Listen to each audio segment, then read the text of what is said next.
जय श्रीराम. गणपती बाप्पा मोरया. आज माझ्या घरी असो, सर्वांच्या घरी असो, आज गणपती बाप्पाचं आगमन झालेलं आहे. आणि या निमित्तानं मला एक दोनच मुद्दे मांडायचे की बाबा बघा, याच्यावर विचार करून जर जमलं तर ठीक आहे, नाही तर नाही.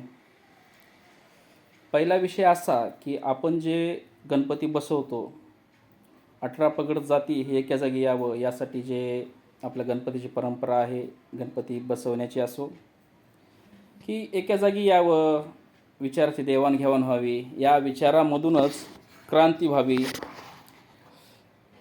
कसं झालं आहे की आजकाल क्रांती म्हणलं की नको वाटते. क्रांती असो, विरोध असो, आपली युवा पिढी काय फेसबुकला, काय व्हॉट्सअपला, काय रम्मी, काय बेंगो, काय कशामध्ये काही चाले असन, तरी त्यातून बी काही आपली युवा पिढी आहे जी गणपती उत्सव करते, गणपती बसवतात, 10 दिवस गाजत राजत गणपती उत्साह साजरे करतात.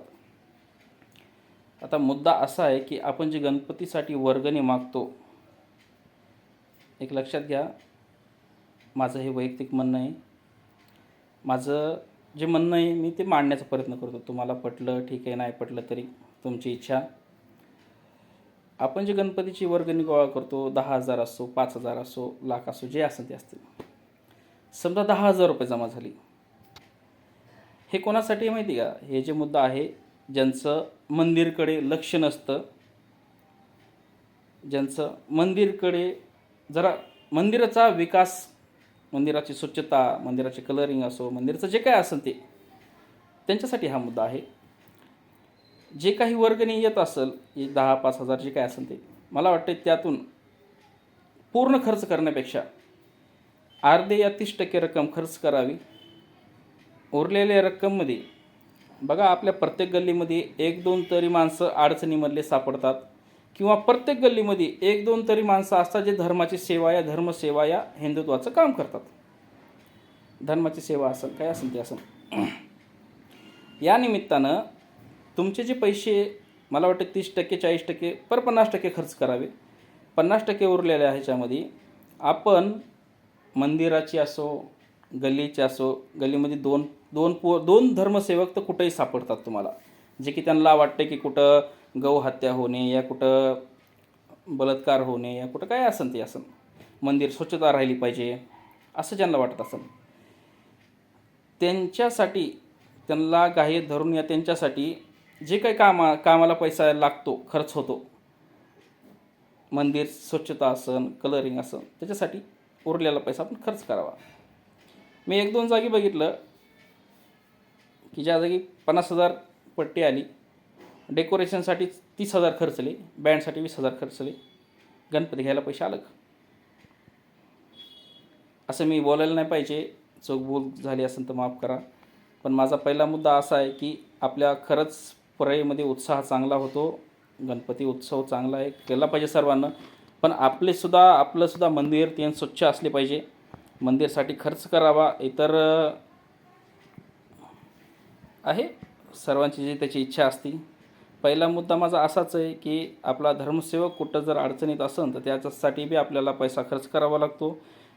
गणपती बाप्पासाठी आपण पैसा खर्च करतो, तर त्याच्याबद्दल वाद नाही, मी काय त्याच्या विरोधामध्ये नाही आहे.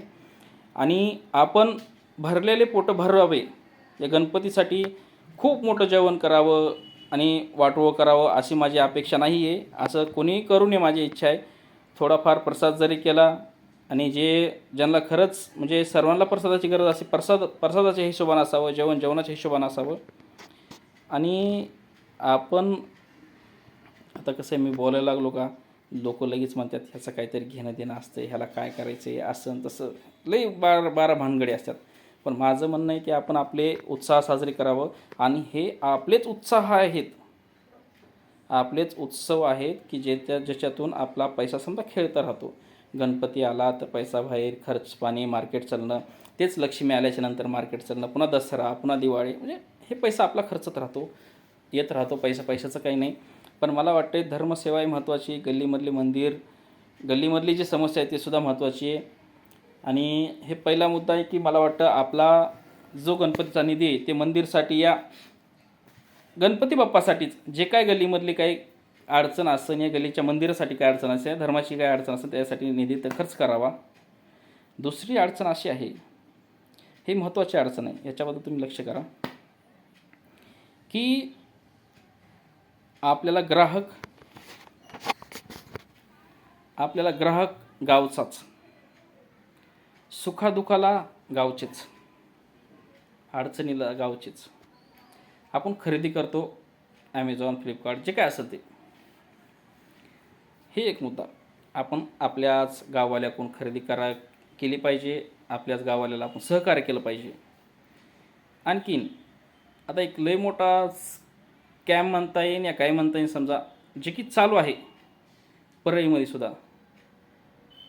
की जे लोक घर बांधतात, बिल्डिंग बांधतात, त्यांच्यामध्ये फरशीवाला राजस्थानी, कलरवाला बिहारी,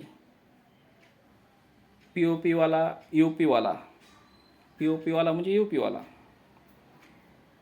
आणि फर्निचरवाला राजस्थानी, बांधकामवालाच फक्त त्यांना आपला भेटतोय, आणि प्लंबरवाला एक. समदे राजस्थान, UP, बिहार, गुजरातहून आणायची. आपल्या इथं परळीमध्येच आधीच खूप जणाला रोजगारची कमी आहे, जे की आपल्या इथल्या लोकांना कामाची कमतरता आहे. आपल्या इथं पेंटर नाहीत का, आपल्या इथं काय फर्निचरवाले नाहीत का, आपल्या इथं काय फरशीवाले नाहीत का, आपल्या इथं काय जे काय असते ते आपल्या इथं आहेत ना. आपल्या ह्याला पहिलं प्राधान्य द्यावं, हे माझं असं वैयक्तिक मत आहे. आणि तुमचं ग्राहकसुद्धा परळीकरच आहेत, तुमच्या सुखादुखालासुद्धा परळीकर आहेत, तुमच्या शेजारीसुद्धा परळीकर आहेत. मग तुम्ही तुमच्या समजे कामं बाहेरच्या ह्याला द्या, UP, बिहार, गुजरात, राजस्थान त्यांना.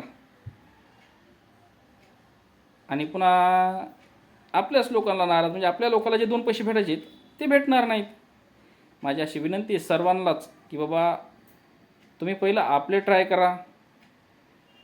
आता एक असा स्कॅम चालू आहे की बाबा ते UP, बिहारी काम चांगले करतात आणि गाववाले चांगले करत नाहीत. तुम्हाला सांगतो, पुण्यामध्ये सर्वात मोठमोठे कामं चालू आहेत, त्याच्यामध्ये आपले गुत्तेदार असतात, लेबर त्यांचे असतात, त्यांच्या लेबरला हजेरी कमी असते, ते कमीमध्ये घेऊन कामही करू शकतात. पण मला वाटते परळीकरांना पहिलं प्राधान्य द्यावं, हे माझा दुसरा मुद्दा आहे. कारण सर्वच आपल्या इथं, त्यासाठी आपल्या लोकांना पहिलं प्राधान्य द्यावं, एवढाच माझा मुद्दा आहे. जय श्रीराम.